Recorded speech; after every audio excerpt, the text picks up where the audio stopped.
पद विमुख लयो न काहू सुख। हरि पद विमुख लयो न काहू सुख। सच यह समुझ सवेरो सच यह समुझ सवेरो। सुन मन उड़ सिखावन मेरो।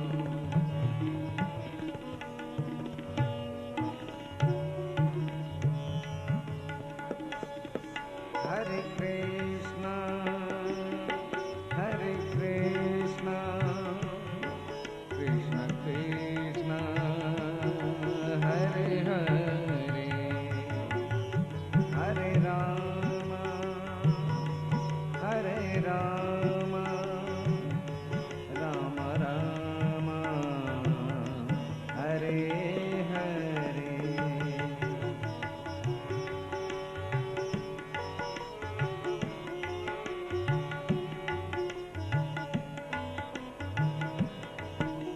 कृष्णा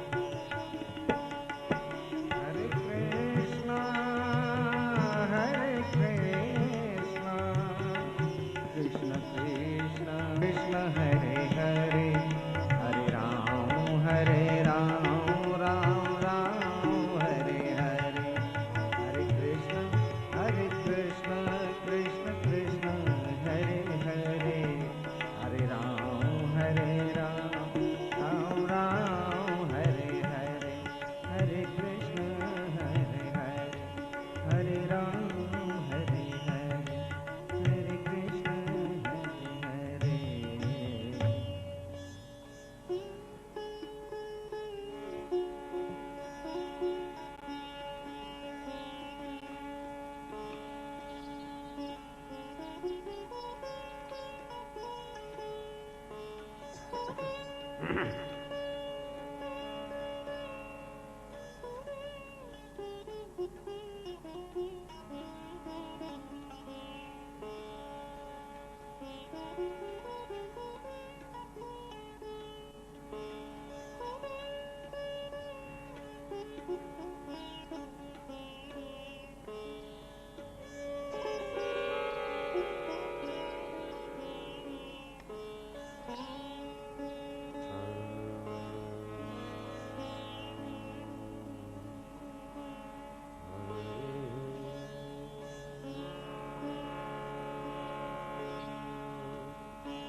नौमीड्यते भवकुसे तडिदं वराय। गुञ्जावतं सपरिपेक्षरसंहाय। वन्यस्रजे कबलवेत्रविशालवैरो।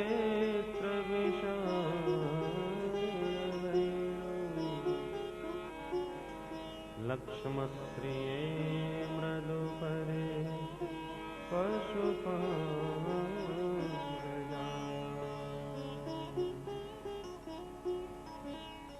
वरहापीडं न च वरवपुः कर्णयो कर्णिकारम्। बिभ्रदवासस्तनककपिशं वैजयन्ती च माला। रन्ध्राणवेणुरधरसुधया पूरयन् गोपवृन्दै। वृन्दारण्यं स्वपदरमणं प्राविशद्वेतके।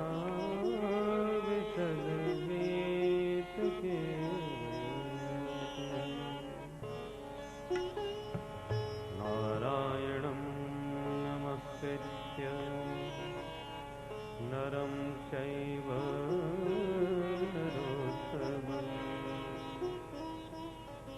देवीं सरस्वतीं व्यासं ततो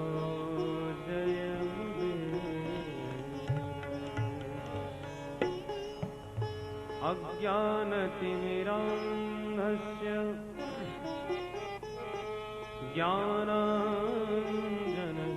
ज्ञानाञ्जनशलाकया चक्षुरुन्मीलितं येन तस्मै श्रीगुरवे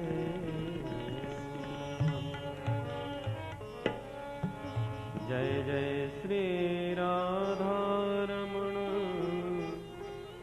जय जय नवल किशोर जय गोपी चित चोर प्रभु जय जय माँ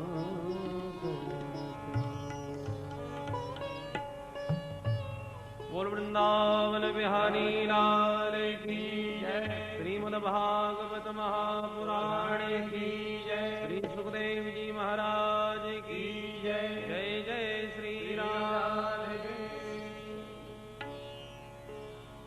श्यामा प्यारी कब तुम कृपा करोगी श्यामा प्यारी कब तुम कृपा करोगी राधे रानी कब तुम कृपा करोगी राधे रानी कब तुम कृपा करोगी कब तुम कृपा करोगी श्यामा प्यारी कब तुम कृपा करोगी श्यामा प्यारी कब तुम कृपा करोगी राधे रानी कब तुम कृपा करोगी श्यामा प्यारी कब तुम कृपा करोगी श्यामा प्यारी कब तुम कृपा करोगी मेरो मन नित चलत कुमारग मेरो मन नित चलत कुमारग मेरो मन नित चलत कुमारग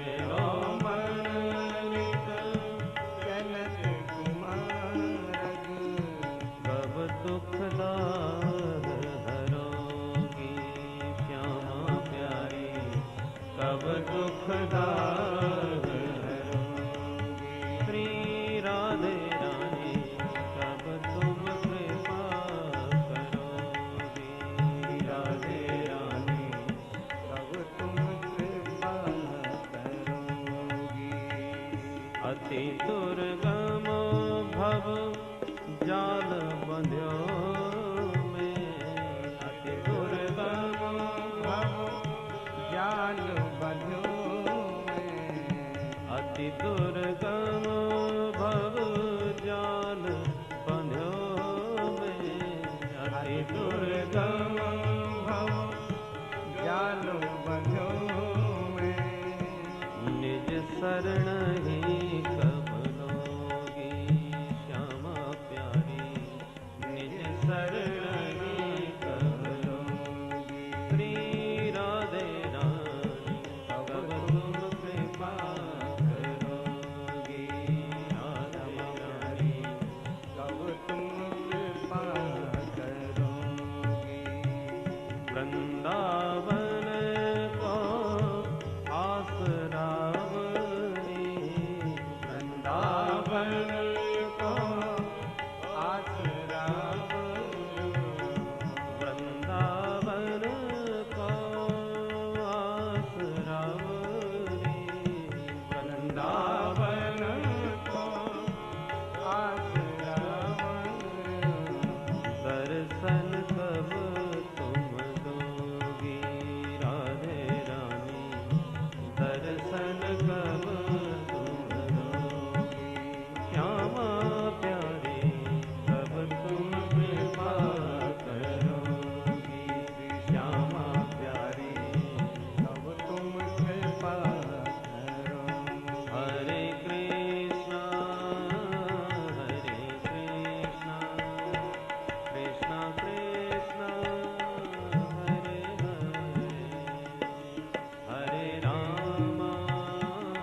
कृष्णा कृष्णा कृष्णा हरे हरे, हरे राम राम राम हरे हरे, हरे कृष्णा कृष्णा कृष्णा हरे हरे, हरे राम राम राम हरे हरे, हरे कृष्णा कृष्णा कृष्णा हरे हरे, हरे राम राम राम हरे हरे, हरे कृष्णा कृष्णा कृष्णा हरे हरे, हरे राम राम राम हरे हरे, हरे कृष्णा कृष्णा कृष्णा हरे हरे, हरे राम राम राम हरे हरे, हरे कृष्णा कृष्णा कृष्णा हरे हरे, हरे राम राम हरे हरे। बोल राधा कृष्ण भगवान की जय, श्री सद्गुरुदेव भगवान की जय, पूज्यपाद श्री स्वामी जी महाराज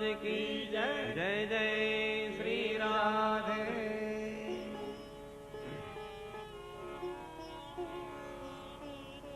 परम मंगलमय भगवत स्वरूप श्रीमद् भागवत महापुराण ज्ञान यज्ञ सप्ताह के अंतर्गत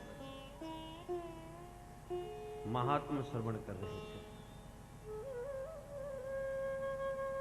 वस्तु के महत्व को जाने बिना प्रीति नहीं होती। भागवत का स्वरूप क्या है, श्री सूत जी महाराज प्रारंभ में बतलाते हैं।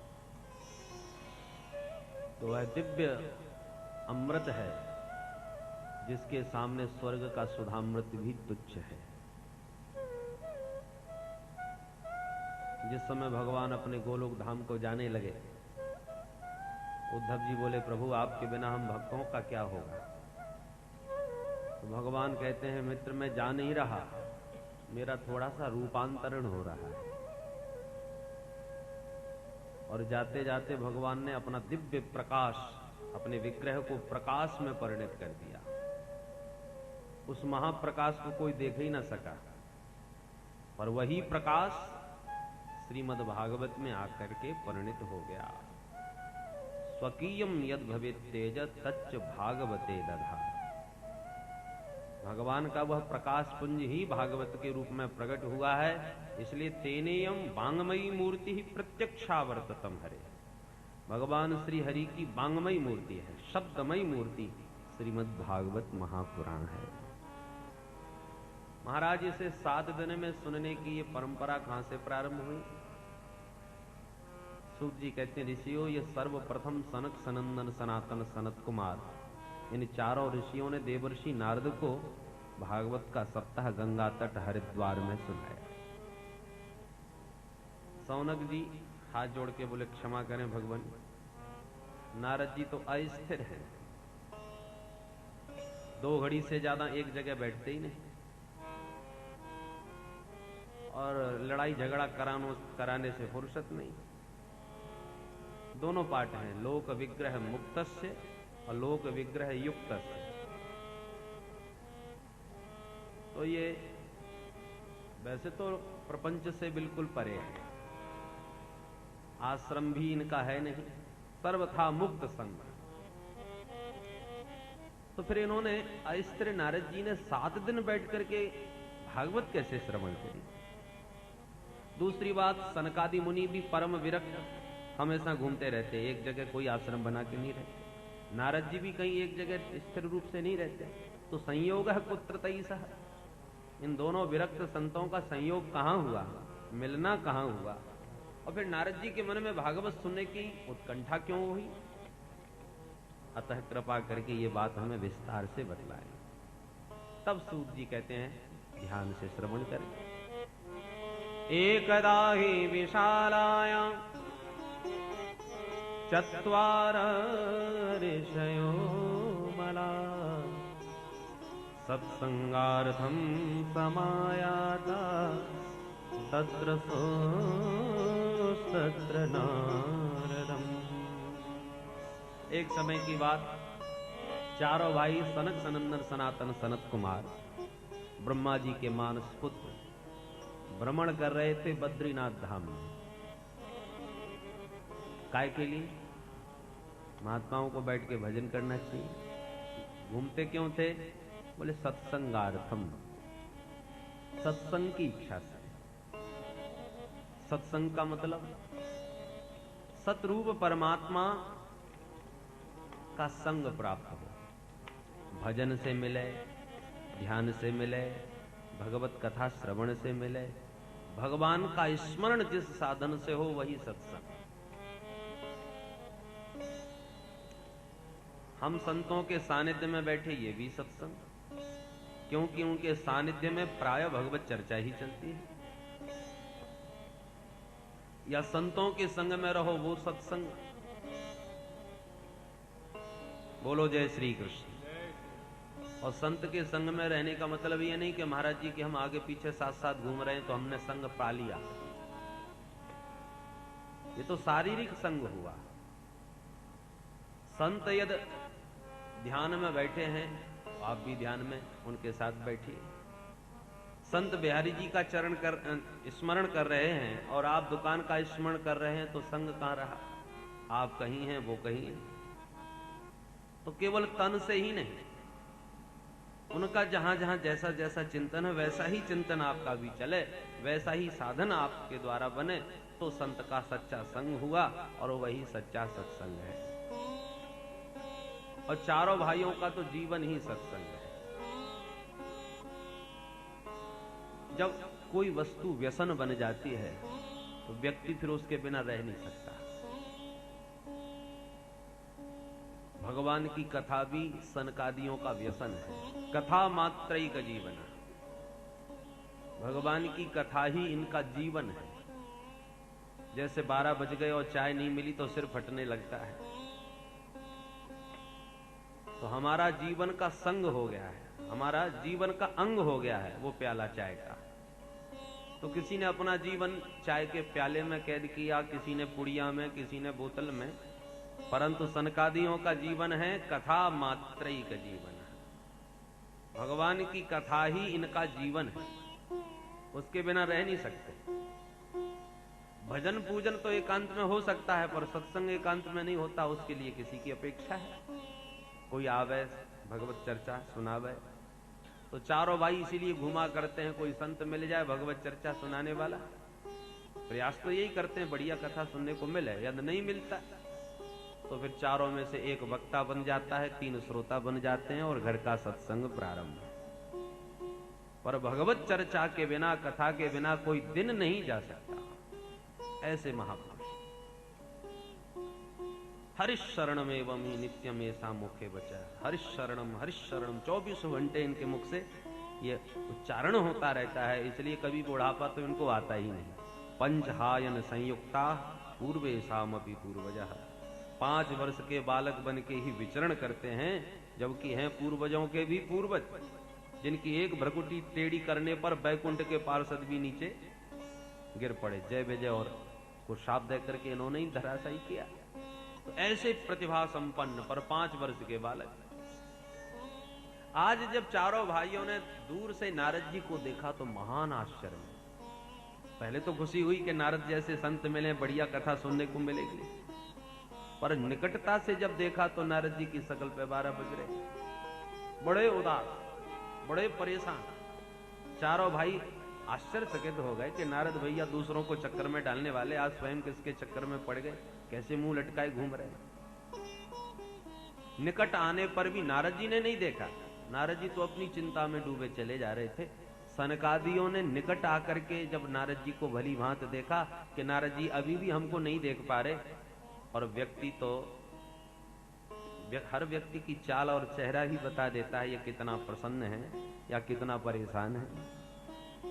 तो नारद जी एकदम सामने आ गए और नारद जी सनकादियों को नहीं देख रहे, न जाने हाथ हिलाते हुए अपनी व्यग्र चाल में कहां चले जा रहे हैं। तो चारों भाइयों ने टोका, कथम ब्रह्मन दीन मुख कुतश्चिंता तुरो भवान त्वरितम गम्यते कुत्र कुतश्चागमनं तव। कथम ब्रह्मन दीन मुख। नारद जी महाराज, आपका मुख मलिन क्यों है? दीन मुख आप कैसे हैं? किस बात की चिंता है आपको?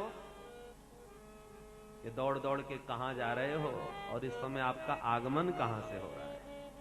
इस समय आपका श्रीमुख ऐसे लग रहा है जैसे महान कृपण व्यक्ति का किसी ने धन लूट लिया हो। गतवित्तो यथा जन तवेदम मुक्त संगस्य नोचितम बदकारिणम। भाई संसारी चिंता करे हम मान सकते हैं, क्योंकि उसके पीछे बहुत प्रपंच है, कोई ना कोई परेशानी उसके सामने खड़ी रहती है। इतने सदस्य परिवार में और बहुत सारे दायित्वों से निभाने। कोई आश्रमधारी संत भी परेशान हो, मान सकते हैं भाई व्यवस्था उसको भी संभालनी है। पर तवेदम मुक्त संगस्य, आप तो हर प्रकार से मुक्त हो, एक जगह टिकते नहीं, आश्रम भी आपका कोई है नहीं, शादी वादी आपकी भई नहीं, जब किसी प्रकार का प्रपंच आपके पास नहीं तो फिर ये परेशानी क्यों? नोचितम, आप जैसे वीतराग संत यदि इस प्रकार से चिंता करेंगे तो संसारियों का क्या होगा? भाई बीमार व्यक्ति डॉक्टर के पास भागता है, पता चला डॉक्टर साहब स्वयं बीमार पड़े हैं, वो बेचारा कहां जाए? तो संसार ग्रसित व्यक्ति संसार के प्रपंचों से पीड़ित होकर संत के पास आता है, महाराज बड़े परेशान हैं। अब महाराज जी भी कहीं परेशान बैठे हों तो संसारी पर क्या बीतेगी? इसलिए नोचितम बद कारणम, आप जैसे संतों को इस प्रकार से चिंता करना ठीक नहीं। राम के दास कभी न होवें उदास। और तुम राम भक्त रामदास होकर के हरि भजन में मस्त रहने वाले संत और इस प्रकार से मुंह लटकाए घूम रहे, क्या बात है? हमें बताओ। बद कारणम। नारद जी ने तुरंत सनकादि चारों भाइयों को, अग्रजों को प्रणाम किया और अपनी समस्या सुनानी प्रारंभ करी। महाराज बैठिए, सुनाता हूं। और संत की चिंता भी परमार्थ के लिए होती है, स्वार्थ से, स्वार्थ के लिए नहीं। नारद जी चिंता में हैं परंतु अपने लिए नहीं। संत की चिंता तो समाज के लिए चिंतामणि का काम करती है। जिस चिंतामणि से सारी चिंताएं दूर हो जाएं, तो संत की चिंता चिंतामणि बन जाती है समाज के लिए। रामायण में देखिए, विश्वामित्र जी को चिंता हुई, गाधि तनय मन चिंता व्यापी। विश्वामित्र जी को चिंता होने लगी, ये दुष्ट निशाचर सुबाहु मारी जाति बड़े उत्पात मचा रहे, क्या करूं? तब मुनिवर मन कीन विचारा, महात्मा ने विचार किया और चल पड़े। तो श्री राम लखन को लेकर के आए। परिणाम, निशाचरों का अंत करा करके सैकड़ों ऋषियों को निश्चिंत कर दिया, चिंता मुक्त कर दिया। बरसों से पाषाण खंड बनी अहिल्या की चिंता को भी मुक्त कर दिया। मिथिलापुर में ले जाकर के जनक जी की चिंता को भी दूर करा दिया। परशुराम बाबा आए तो उनकी भी चिंता को दूर किया कि अब भजन करो बैठ के, हम आ गए। तो एक राम जी को लेकर के विश्वामित्र जी ने कितने लोगों की चिंताओं को दूर किया। तो संत की एक चिंता अनेकों के लिए चिंतामणि का काम करने लगी। तो आज नारद जी ने भी चिंता तो बताई, पर अपने लिए कोई चिंता नहीं। संत की और संसारी की चिंता में यही अंतर होता है। संसारी सिर्फ अपने लिए चिंता करता है या अपने परिकर के लिए, और संत की चिंता समाज, देश और जीव कल्याण के लिए होती है। परमार्थ, चिंता में भी परमार्थ। तो नारद जी सुनाने लगे, महाराज मैं सत्संग लाभ लेने के लिए मृत्युलोक में आया, और सत्संग लाभ केवल इस मृत्युलोक में ही मिलता है, अन्य कहीं नहीं। अन्य सब भोग भूमि, औरों की कौन कहे। जो सत्संग लाभ आप इस धरा पर प्राप्त कर रहे हैं, ये आनंद और ये सत्संग न तो स्वर्ग में मिलने वाला है, न वैकुंठ में मिलने वाला है, न कैलाश पर मिलने वाला है, कहीं भी नहीं। वैकुंठ में भगवान मिल जाएंगे पर भगवान की कथा नहीं मिलेगी। स्वर्गे सत्ये च कैलासे वैकुंठे नास्तयम रसः अतः पिबन्तु सद्भाग्या मामा मुंचन करहिति। हम बड़े भाग्यशाली हैं कि जो लाभ कहीं नहीं वो हमको प्राप्त हो रहा है। बोलो जय श्री कृष्ण। नारद जी कहते मैं यही सत्संग लाभ लेने को मृत्युलोक में आया, परंतु मैंने दक्षिण से उत्तर तक सारे तीर्थों में भ्रमण किया, मुझे सत्संग कहीं न मिला। हरिक्षेत्रम कुरुक्षेत्रम श्रीरंगम सेतुबंधनम एवमादिषु तीर्थेषु भ्रममाण इतस्ततः। सारे तीर्थों में भ्रमण करके देख लिया, मन को शांति कहीं नहीं, सत्संग लाभ कहीं नहीं। मेरा मन बड़ा खिन्न हो गया। आया था शांति पाने, पर जगत में तो क्रांति मची है। मैंने सोचा कि चलो तीर्थों को तो घूम लिया, तीर्थियों को देखते हैं। तीर्थी संत, तीर्थी संत कहलाते हैं। संत जहां निवास करते हैं वह स्थान तीर्थ कहलाता है। तीर्थी कुर्वन्ति तीर्थानि स्वांतस्थेन गदाभृतः। तो सोचा संतों के पास चलेंगे तो वहां जरूर शांति और सत्संग सब मिलेगा। गया, पर पाखंड निरता संत विरक्ता सपरे ग्रहा। संतों को मैंने पाखंड परायण होते देखा है। बोलो जय श्री कृष्ण। इतना बड़ा बंगला किसका है? बोले त्यागी जी महाराज का। ये हल्ला कहां मच रहा है? बोले मौनी बाबा के आश्रम में। ये बच्चे किसके हैं? बोले ब्रह्मचारी जी महाराज के। ये सब विडंबना जब मैंने देखी, तपसी धनवंत दरिद्र ग्रही, कले कौतुक तात न जात कही। मन बड़ा खिन्न हो गया। अब कहां जाए भाई? तीर्थों को भी देख लिया, संतों को भी देख लिया, तो चलो गृहस्थों के यहां चलते हैं। सदगृहस्थ धर्म परायण हो, वो तो भगवान को भी प्रकट कर सकता है। भगवान का भी यदि जन्मदाता कोई है तो सदगृहस्थ ही है। इसलिए चलो सदगृहस्थों के यहां देखते हैं, शायद वहां शांति मिले। परंतु गृहस्थों के यहां देखा तो वहां भी विडंबना। क्या? तरुणी प्रभुता गे श्याल को बुद्धिदायक, कन्या विक्रयणो लोभा दंपतीनां च कल्पनम। घर में नई बहू का ही चलावा चल रहा है। सेवा सास ससुर की तभी तक जब तक तिजोरी हाथ में नहीं लगी, और उसके बाद उन्हीं का वर्चस्व जहां अधिकार हाथ में आए कि माता पिता की खटिया बाहर कर पाए। बोलो जय श्री कृष्ण। और घर में हों भी माता पिता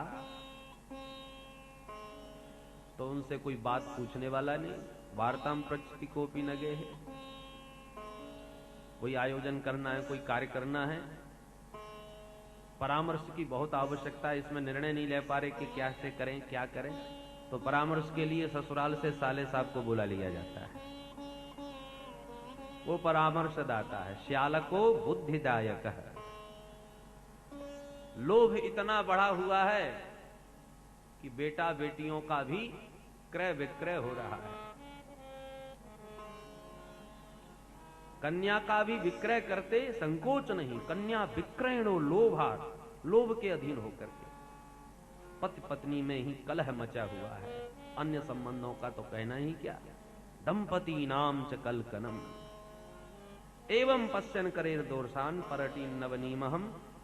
इन सब कलयुग के दोषों को देखता देखता मैं इस मही पर विचरण कर रहा था। मेरा मन बड़ा अशांत था, खिन्न हो रहा था कि अचानक मुझे श्रीधाम वृंदावन का स्मरण आया। यामुनम तटमापन्नो यत्र लीला हरेर भूत। जिस यमुना तट पर मेरे प्रभु ने प्रकट होकर के दिव्य मधुर चरित्र किए, उस पावन भूमि ब्रज भूमि में अवश्य विश्राम मिलेगा, ऐसा विचार करके मैं ब्रज भूमि पहुंचा। और तत्राश्चर्यं मया दृष्टम श्रूयतां तन्मुनीश्वरा। ब्रज भूमि में जो आश्चर्य देखा वो भी सुन लीजिए महाराज। क्या? बोले एक सघन वृक्ष की शीतल छाया में एक युवती को मैंने विलाप करते हुए देखा, रोते हुए। उस स्त्री के रोदन से आकृष्ट हुआ मैं पहुंचा कि ये देवी क्यों रो रही है, इसको क्या कष्ट है। मेरे हृदय में करुणा जगी उसका रोना धोना सुनकर। मैंने देखा कि दो वृद्ध उसके दाएं बाएं पड़े हैं अचेतन अवस्था में। अनेक स्त्रियां उसकी सेवा भी कर रही हैं, कोई पानी पिला रही है, कोई पंखा जल रही है। वो बेचारी रोई जा रही है। मैंने दूर से देखा, हृदय भी द्रवित हुआ, सोचा चल करके मैं भी कुछ पूछूं और इसका समाधान कुछ करूं, पर मैंने देखा केवल वहां स्त्रियों का ही समुदाय है, इसलिए जाना उचित नहीं लगा। विरक्त संत को स्त्रियों के समुदाय में अनाहूत नहीं जाना चाहिए। हम जबरदस्ती जाके पूछने लगे तुम क्यों रो रही हो, क्या बात है, तो ये अनुचित है, अशास्त्रीय प्रतीत हुआ, इसलिए मन में करुणा भी जगी, परंतु मैं गया नहीं। मैंने सोचा भाई ये देवियां सब बैठी हैं और देवियों को बात करते करते न रोते देर लगती है न हंसते, तो इनका आपस में कोई प्रसंग होगा, हमको क्या लेना देना। ऐसा सोच के मैं जैसे ही मुड़ा लौटा, उस रोते हुए देवी ने हमको देख लिया और तुरंत आवाज दे के बोला, भो भो साधो क्षणम तिष्ठ मच्चिंतामपि नाशय दर्शनम तव लोकस्य सर्वथा गहरम परम बहुधा तव वाक्येन दुःख शान्तिर्भविष्यति यदा भाग्यं भवेद् भूरि भवतु दर्शनम तदा। उस देवी ने आवाज लगाई, अरे महाराज कहां लौट रहे हो, 1 मिनट रुकिए तो सही। आप जैसे संतों के तो दर्शन मात्र से ही सारे पाप मिट जाते हैं, सर्वथा अगहरम। आप जैसे संतों का दर्शन ही जीव को निष्पाप बना देता है। भगवान भी कहते हैं कि तीर्थों की उपासना से किसी काल में तुम्हें लाभ होगा, कल्याण प्राप्त होगा। ते पनुंत्युरु कालेन दर्शना देव साधव। तीर्थों की उपासना से उरु काल में, बहुत काल में जाकर के तुम्हारा कल्याण हो पाएगा, पर संत के तो दर्शन मात्र से कल्याण है, दर्शना देव साधव। भक्ति महारानी कहती है, महाराज मुझे विश्वास है कि आपके वचन यदि मुझे प्राप्त हो सुनने को, तो मेरा भी संकट दूर हो जाए, कष्ट दूर हो जाए। आपका दर्शन ही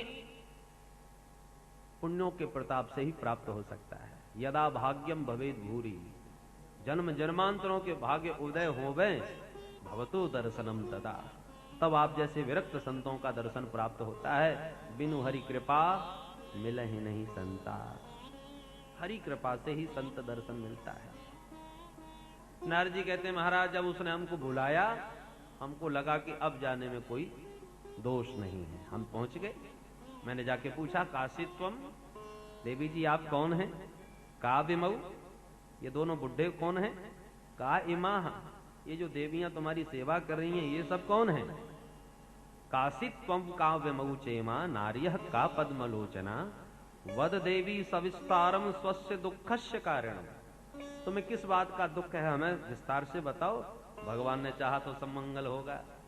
नारद जी कहते हैं, जब हमने पूछा तब उस देवी ने अपना पूरा परिचय दिया। अहम भक्ति दीख्याता इमौ में तनयौ मतौ ज्ञान वैराग्य नामानौ काल योगेन जरौ। महाराज मेरा नाम है भक्ति देवी और ये दोनों बुढ़े मेरे ही बेटा हैं। एक का नाम है ज्ञान, दूसरे का नाम है वैराग्य। नारद जी तो आंखें फाड़ फाड़ के देखने लगे, हे भगवान 20 वर्ष की माता जी और 90 साल के बेटा हमने पहली बार देखे। भक्ति महारानी बोली, महाराज आश्चर्य न कीजिए, काल योगे न जर जरो, ये समय का खेल है, जो मैं युवती बैठी हूं और बेटा बुढ़े हो। महाराज मेरा जन्म दक्षिण भारत में हुआ, उत्पन्ना द्रविणे, दक्षिण में पैदा हुई, कर्नाटक में बड़ी, महाराष्ट्र में पली और अनेक देश देशांतरों में भ्रमण करती हुई पाखंड के द्वारा मेरे अंग जब खंडित होने लगे तो मैं उत्तर भारत की ओर भगी। और उत्तर भारत में जैसे ही मैंने ब्रजभूमि में प्रवेश किया, जाता हम तरुणी, मैं तो एक परम सुंदरी बन गई, नवीन स्वरूपिणी। परंतु इस ब्रजभूमि में आती मेरे दोनों बेटा बुढ़े हो गए। लगता है मुझे इस स्थान का परित्याग करके भी कहीं अन्यत्र भागना पड़ेगा। बताओ माँ युवती और बेटा वृद्ध हो तो माँ कैसे रह सकती है? अपने पुत्र के इस कष्ट को कैसे देख सकती है? इसलिए महाराज कृपा करके आप ही बताइए मैं क्या करूं। नारद जी ने एक क्षण में पूरा रहस्य जान लिया। रहस्य क्या है? बिना ज्ञान और वैराग्य के भक्ति महारानी भी रोती है। भक्ति तो हो, पर भक्ति ज्ञान और वैराग्य समन्वित हो। अन्यथा हम भक्त तो खूब हैं, विधिवत पूजा भी करते हैं, पूजन का ज्ञान नहीं तो गड़बड़। ठाकुर जी का अद्भुत श्रृंगार किया है पुजारी जी ने, और आप भोग लगाने पहुंच गए, सो रबड़ी का भोग लगाते लगाते या तो बतासा तोड़ के फेंक दिया या रबड़ी लेके मुंह से लगा दी, बाद में चाहे चींटियां लगे या मक्खियां। तो ठाकुर जी का भोग कैसे लगाया जाए, इसका सब ज्ञान होना चाहिए विधि विधान पूर्वक। पूजा और सेवा में भी अंतर। पूजा में विधि की प्रधानता, सेवा में भाव की प्रधानता। तो ज्ञान समन्वित भक्ति हो। अच्छा, ज्ञान भी है, पंचोपचार, दसोपचार, षोडशोपचार, राजोपचार, हमें पूजा का सब ज्ञान है, परंतु यार वैराग्य नहीं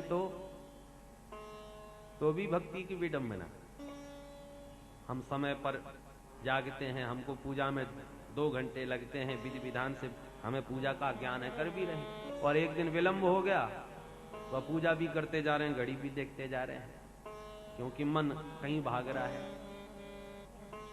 और जय जगदीश हरे तुरंत तो आरती भी घुमाते जा रहे हैं, सुनती हो नाश्ता तैयार हो गया, ले आओ मेरी आरती हो गई।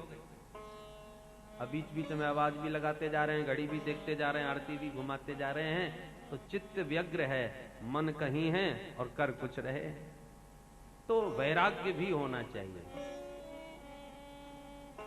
जितने समय तक रहें केवल तन से ही नहीं, मन से भी ठाकुर जी से जोड़े रहे। मन भी संसार से उस समय बिल्कुल विरक्त हो गए, अन्यथा माला घूम रही है कर में और मन घूम रहा है घर में। तो ज्ञान वैराग्य समन्वित भक्ति ही स्वस्थ होती है, और ज्ञान वैराग्य यदि भक्ति के साथ न हो तो भक्ति रोती है। भक्ति महारानी क्षण मात्रेण तज ज्ञात्वा वाक्य मूचे मुनीश्वरा।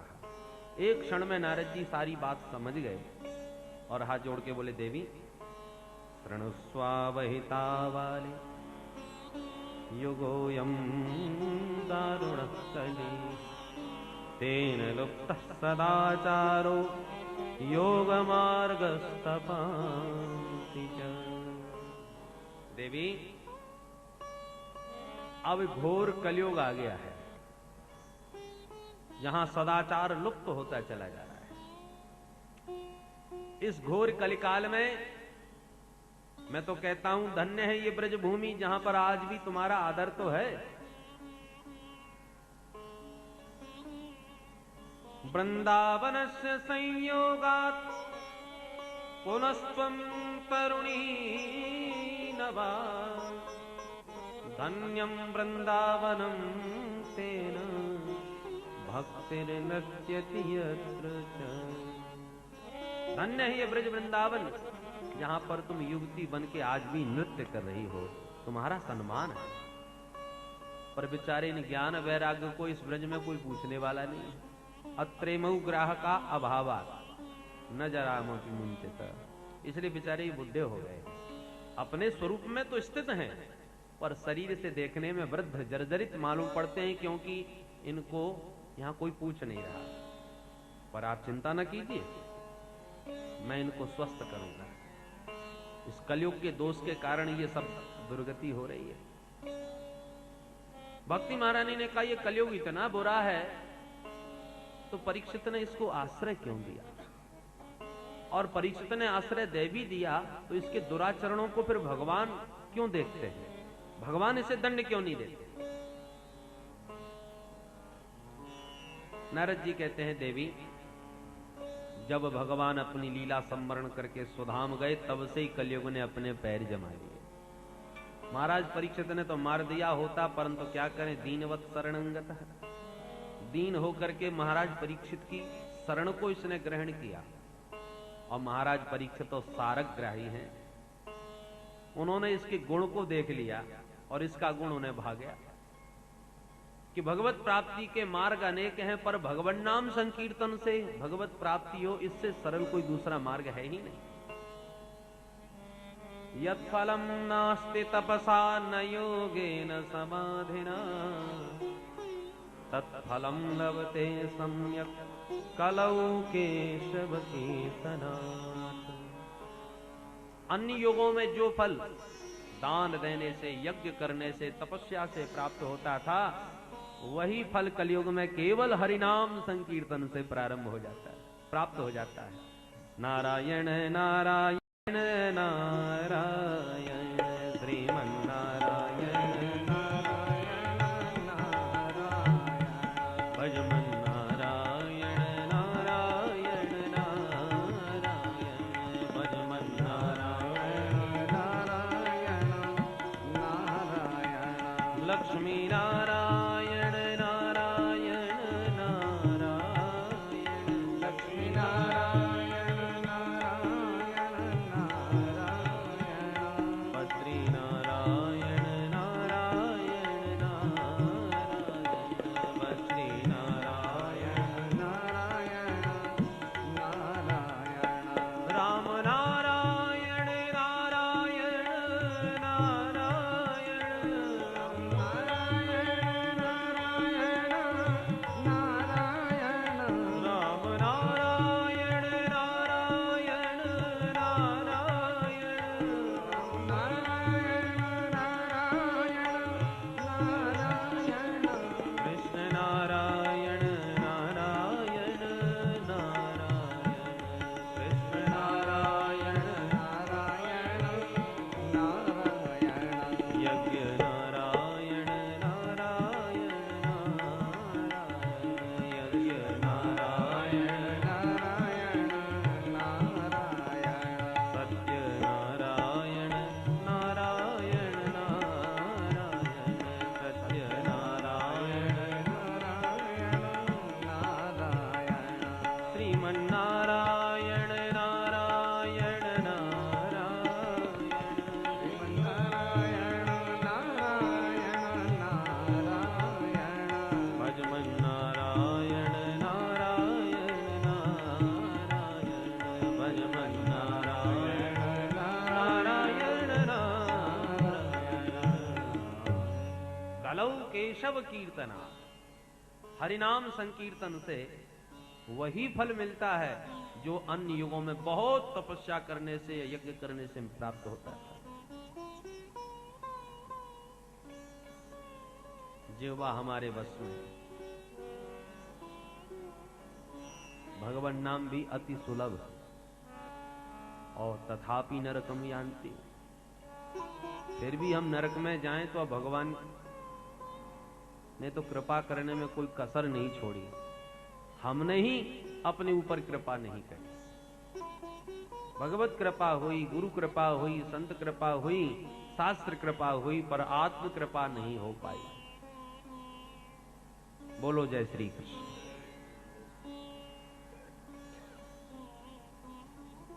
नारद जी कहते हैं, देवी इसी गुण पर रीझ करके महाराज परीक्षित ने इसको स्थान दे दिया। परंतु जैसे बढ़िया बीज ऊसर भूमि में व्यर्थ हो जाता है, ऐसे ही कलयुग में दोष इतने हैं कि इसमें जो दिव्य गुण है वो लुप्त हो गया है।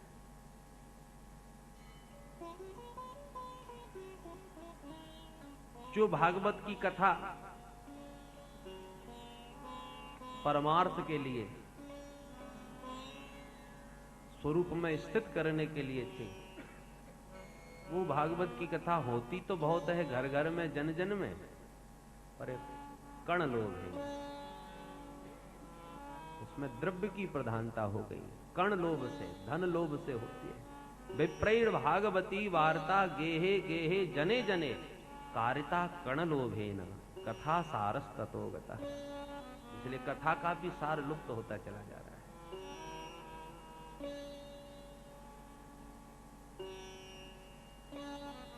बोलो जय श्री कृष्ण। भागवत से अर्थ कमाना बहुत सरल है और भागवत का अर्थ प्राप्त करना बहुत कठिन है। भागवत तो कल्पतरु है, इसके नीचे बैठ के जो मांगो वह मिलेगा। और भागवत से अर्थ तो सब मांगते हैं, पर भागवत का अर्थ बिरला ही कोई मांगता है। विद्यावताम भागवते परीक्षा। इसलिए भागवत तो बहुत हुई, पर कण लोभे न, उसमें धन का प्रलोभन अधिक है, प्रधान है, इसलिए उसका भी स्वरूप लुप्त होता चला जा रहा है। जो महा उग्र कर्म करने वाले हैं, नास्तिक प्रकृति के हैं, वो लोग तीर्थों में अपना निवास अड्डा बनाए बैठे हैं, इसलिए तीर्थों का भी सार समाप्त होता चला जा रहा है। अत्युग्र भूरि कार्यमाणो नास्तिका रौरवाजना तेपि तिष्ठन्ति तीर्थेषु तीर्थ सारस ततो गता। जो काम क्रोध लोभ तृष्णा से चित्त जिनका व्याकुल है वो तपस्या करने बैठे हुए हैं, इसलिए तपस्या का भी स्वरूप लुप्त होता जा रहा है। मन पर जिनका संयम नहीं, महालोभ से ग्रसित हैं, महादंभी और पाखंड परायण हैं, वो ध्यान योग सिखाते हैं, वो ध्यान की विधि बतलाते हैं। जिनका मन स्वयं स्थिर नहीं, लोभ दंभ पाखंड से जिनका चित्त भरा हुआ है, वो ध्यान योग शिविर लगाते हैं। बोलो जय श्री कृष्ण। इसलिए ये जितने भी आत्म कल्याण के साधन थे वो सब पेट के साधन बनते चले गए।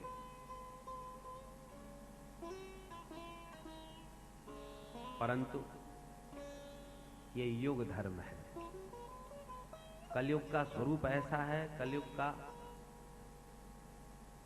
ये युग धर्म है। ये जानकर के भगवान भी सब तटस्थ हो करके देखते रहते हैं। अयम तु युग धर्मो ही वर्तते कस्य दूषणम अतस्तु पुंडरीकाक्षः सहते निकटे स्थितः। भगवान तो हैं, सब देख रहे हैं, पर युग धर्म जान करके भगवान भी सब कुछ नहीं कहते। भक्ति महारानी ने नारद जी को प्रणाम किया और कहा, महाराज मेरे भाग्य से आपका दर्शन प्राप्त हुआ, मेरे तो न जाने कौन से कितने जन्मों के भाग्योदय हुए। सुरर्षि त्वं ही धन्योसी मद भाग्येन समागतः साधूनाम दर्शनम लोके सर्व सिद्धिकरम परम। आप जैसे साधु पुरुषों का दर्शन ही समस्त कार्यों को सिद्ध करने वाला होता है। अब मेरा जो संकट था वो भी दूर हो जाएगा, मुझे विश्वास है, क्योंकि आप जैसे साधु पुरुष ने अहेतु की कृपा की है, बिना बुलाए आकर के मुझे दर्शन दिया है। मेरे बच्चों पर भी कृपा करो जो अचेतन अवस्था में पड़े हुए हैं। अरे आपने ध्रुव पर कृपा करी तो 5 वर्ष के ध्रुव को कहां से कहां पहुंचा दिया। आपने कयाधु पुत्र प्रहलाद पर कृपा करी, उस प्रहलाद को क्या से क्या बना दिया। भक्ति के आचार्य बन गए, पाषाण से नारायण को प्रकट करके दिखा दिया। ये आपके शिष्यों की प्रतिभा है, आपकी कृपा से। जयति जगति मायां यस्य काया धवस्ते वचन रचनमेकं केवलं चाकलय्य ध्रुव पदमपि यातो यत्र पातो ध्रुवोऽयं सकल कुशल पात्रं त्वं ब्रह्मपुत्रं नतास्मि।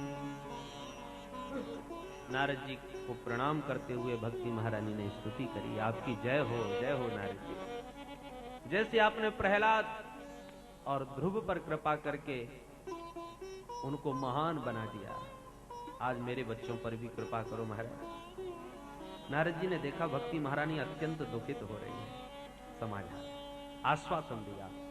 वृथा खेदयसे वाली अहो चिंता तुरा कथम श्री कृष्ण चरणाम्भोज स्मर दुखम गमिष्यति। देवी आप व्यर्थ में ही दुखी हो रही हैं, भगवान श्री कृष्ण के चरण कमलों का स्मरण करो, दुख अपने आप ही भाग जाएगा। हरि स्मृति ही सर्व विपद विमोक्षणम। भगवान की स्मृति समस्त विपत्तियों से मुक्ति दिलाती है। श्री कृष्ण चरणाम भोजम स्मर दुखम गमिष्यति। हमें तो केवल हरि के चरण कमलों के माने प्रभु के पाद पद्मों को नौका बना करके उन पर आरूढ़ हो जाना चाहिए, फिर पार करना तो उनका काम है। ये भवाब्धि पोत हैं भगवान के चरण, संसार को पार लगाने के लिए जहाज हैं। इसलिए इस जहाज में जो बैठ गए वो तर गए। यही एकमात्र शरण्य है जो ब्रह्मा और शिव को भी शरण देने वाले हैं। शिव विरिंचिनुतम शरण्य। शरण्य की ही शरणागति स्वीकार करना चाहिए।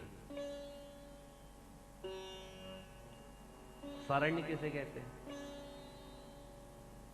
जिसमें समस्त ऐश्वर्य विद्यमान हो, समस्त कारणत्व, समस्त शेषत्व, जिसमें पूर्ण विद्यमान हो, वे ही शरण्य है। और शरणागति एक बार ग्रहण करनी चाहिए, बार बार नहीं, कभी इधर कभी उधर। एक शरण्य की शरणागति स्वीकार कर लो। एक संत कहते हैं, रे रे चातक सावधान मनसा मित्र क्षणम श्रूयताम।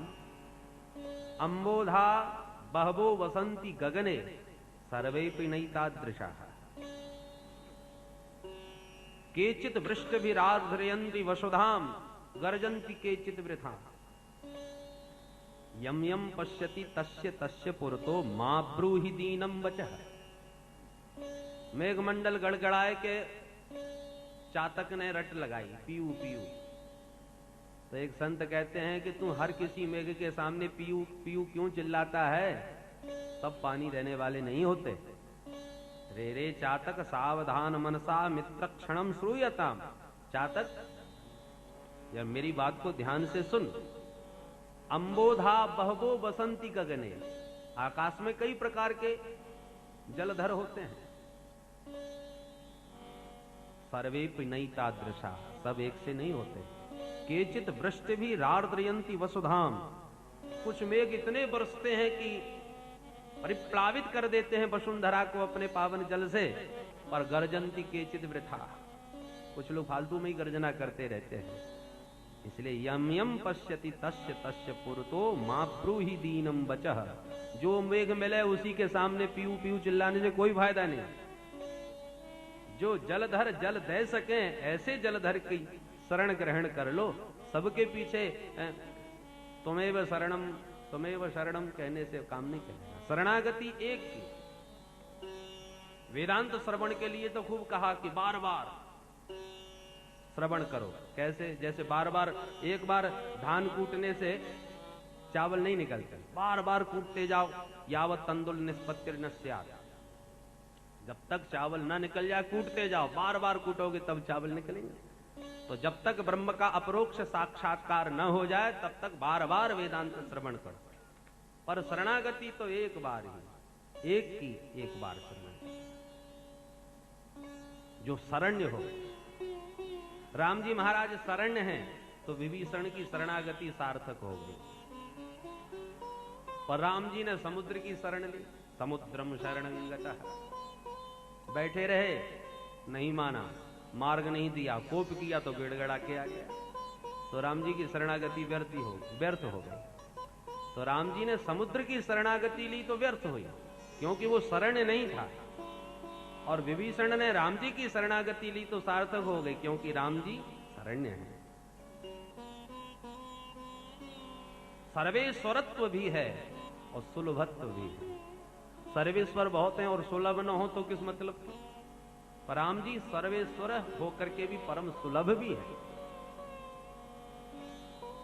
इस प्रकार से एक बार प्रसंग आता है रामायण में।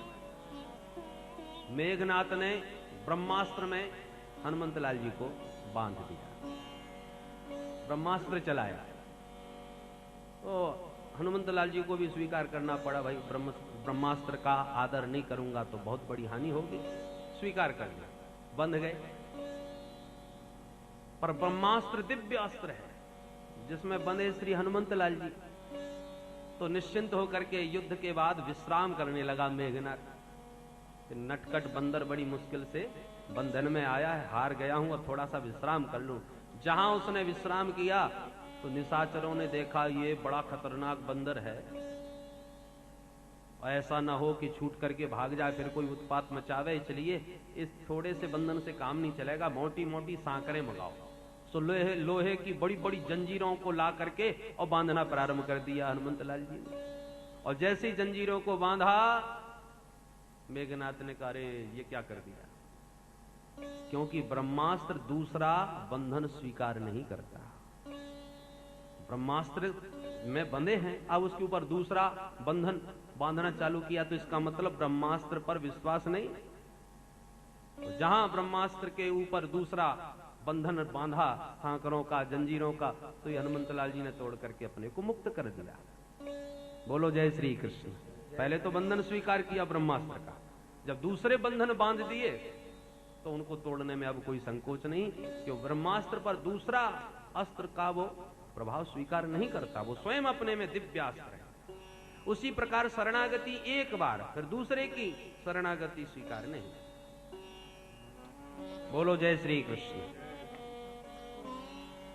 देवी भगवान परम शरण्य है, उन्हीं के चरण कमलों का स्मरण करो तो सारे दुख स्वतः दूर हो जाएंगे। और फिर तुम तो उनकी परम प्रेयसी हो, त्वं तो भक्ति प्रिया तस्य सततम प्राण तोधिका। तुम्हारे बुलाने पर तो भगवान किसी भी घर में कभी भी पहुंच जाए, क्योंकि तुम उनकी परम प्रिया हो।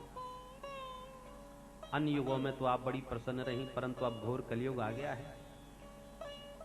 भाई कलयुग में दोष कितने भी हों पर गुण भी बहुत बढ़िया। हमें तो गुणग्राही बनना चाहिए, उसके गुण का लाभ लेना चाहिए, क्योंकि अन्य युगों के प्राणी तो कलयुग में जन्म लेने को तरसते हैं कि कली काल में जन्म हुआ होता तो कुछ न करना पड़ता, केवल हरिनाम संकीर्तन करके ही अपना कल्याण कर लेते। तो हम कली की निंदा क्यों करें, हमें तो उसके गुण का लाभ लेना चाहिए।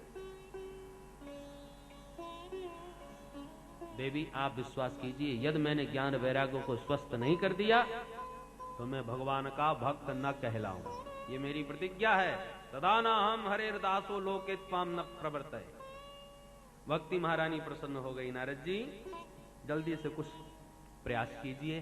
तब नारद जी आए और ज्ञान वैराग्य के पास बैठ करके वेद वेदांत का पाठ प्रारंभ कर दिया। सारे वेद सुना दिए, सारी उपनिषदें सुना दी। गीता पाठेर मुहुर मुहु, कई बार गीता जी का भी पाठ किया, परंतु थोड़ी सी चेतना आई और उबासी लेकर के फिर गिर पड़े। अब नारद जी को बड़ी चिंता हुई, वेद वेदांत गीता सब तो सुना दिया, अब क्या रहेगा, ये तो स्वस्थ होते ही नहीं।